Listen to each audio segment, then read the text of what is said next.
habite à Bourg-la-Reine. Pour se rendre au travail à Paris, il a décidé de partir très tôt. En temps normal, le premier RER passe à 5h30. Moi je pensais partir vers 6h et là je me rends compte qu'il y a une demi-heure de retard.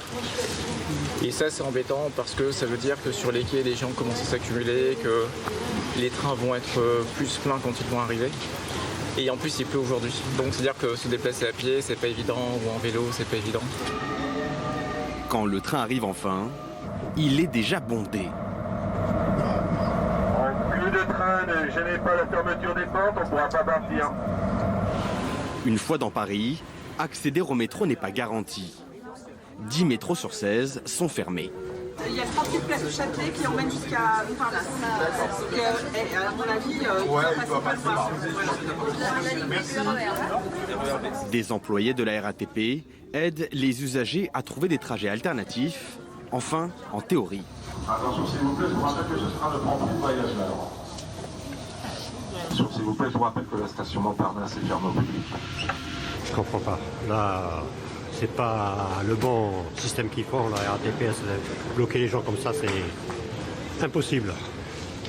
Ça va se retourner contre eux. Hein. Là, on ne peut pas avoir accès au boulot, on perd notre journée. C'est pas normal. De très nombreux franciliens ont opté pour la voiture. Une stratégie pas forcément gagnante. Avec ce matin un record, 631 km de bouchons à 8h30.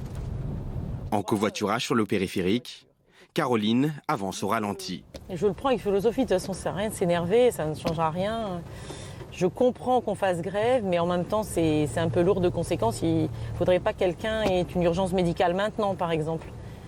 Et pour ça, ça risque d'être un petit peu tendu. Nous, bon, nos employeurs sont compatissants, mais il y a d'autres métiers qui ont besoin d'aller vite et qui ne pourront pas le faire aujourd'hui, par exemple. Mais sous la pluie, la patience des usagers atteint ses limites. Chaque bus est pris d'assaut et personne ne veut laisser sa place. Maintenant, il n'y a pas de bus, la porte est cassée. Cette situation chaotique a principalement touché l'Île-de-France et devrait se reproduire demain.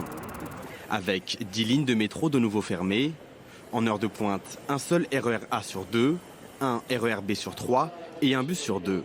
Mais avant de penser à demain, encore faut-il rentrer ce soir. À 17h, il y avait déjà 356 km de bouchons contre 150 d'habitude.